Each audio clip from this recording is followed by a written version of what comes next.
Hello everyone, welcome to another mini blog. তো সকাল সকাল আমি দাদা বেরিয়ে পড়েছি আমার মা বাবাকে আনতে। তো তখন সকাল 6:30 বাজে। ওই যে আমার দাদা আর ড্রাইভারটাও একটা দাদাই হয় আমাদের পাড়ার। তো দেখো এখন বাইরে কুয়াশাও ভর্তি ছিল, তো তারপর গাংনাপুরে রেলগেট পড়ে গেছিলো। তো যাই হোক, 17টা দিন মা বাবাকে ছাড়া থেকেছি।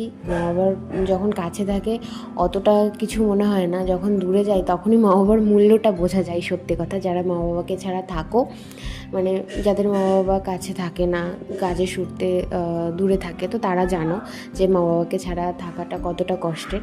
তা আমিও বুঝতাম না, এই 17টা দিন থেকে আমার অনেক খারাপ লেগেছে, কষ্ট হয়েছে, অনেক রকম ফিলিংস কাজ করেছে। তো যাই হোক, তোমাদের সাথে দেখো গল্প করতে করতে হাওড়ার অনেকটা কাছাকাছি চলে এসছে। এখানে একটু জ্যাম ছিল। তো আমার বাড়িতে যেহেতু আমার দাদু ঠাকমা জেঠু জেঠিমা দাদা সবাই ছিল, বোনরাও ছিল, কাকি কাকার সব মেয়েরা, তো অতটা খারাপ লাগেনি, অতটা একা একা ফিলিংসও হয়নি। তাও মা বাবার ফিলিংসটা আলাদা। মা বাবার না থাকার যে ব্যাপারটা, কাছে না থাকার যে ব্যাপারটা, ওটা আলাদা ব্যাপার। তো একদিন মা বাবাকে ছাড়া তো থাকতেই হবে না। মা বাবাকে ছাড়া যেহেতু মেয়ে হয়ে জন্মেছি, বিয়ে আমাকে করতেই হবে, আর মা বাবাকে ছাড়া থাকতেই হবে, কিছু করার নেই। তো যাই হোক, হাওড়া স্টেশনে চলেও এসেছি। আর বাবা অনেক আগেই ট্রেন থেকে নেমে গেছে। এবার হাওড়া স্টেশনে নেমে আমি দাদা গিয়ে মা বাবাকে নিয়ে আসলাম। তো মার মুখটা একটু বেশি শুকনো শুকনো লাগছে। বাবা যাই হোক একটুকে আমি বললাম যে বাবা আমার ভিডিও করছি, তাই বলে আবার চুল ঠিক করে নিল। যেহেতু 2 দিন জার্নি করে এসছে, তো মুখটা একটু শুকনো শুকনো লাগছিলো, শরীরটাও অনেকটা ক্লান্তি ভাব। তো যাই হোক, যাওয়ার সময় গিয়েছিলাম হাওড়া ব্রিজ দিয়ে, আসার সময় দক্ষিণেশ্বর কালী মায়ের মন্দিরের পাশ দিয়ে যে এটা, সেখান দিয়ে আসলাম।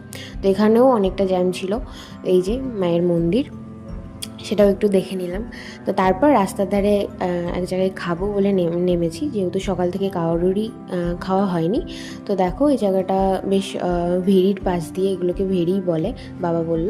তো ভেরির উপরে রেস্টুরেন্ট টাইপের একটু করা, রেস্টুরেন্ট মানে যাই হোক খাবার জায়গা। খাবার দাবার অনেকটা ভালোই ছিল। এই যে আমার বাবা আর আমি এখানে বসেছিলাম, আমার মা, দাদা আর ড্রাইভার দাদা একটু দূরে বসেছিল, মানে একটু ভেতরের দিকে বসেছিল। আর আমরা নিয়েছিলাম হলো পেটাই পরোটা আর ঘুগনি। খেতে অনেকটাই ভালো ছিল, আমরা ভেবেছিলাম অতটা ভালো হবে না, তো ভালোই টেস্টি ছিল। তো আমরা বাড়িও চলে এসেছি। আর এই যে আমার বুনু। তো বাই বাই গাইস।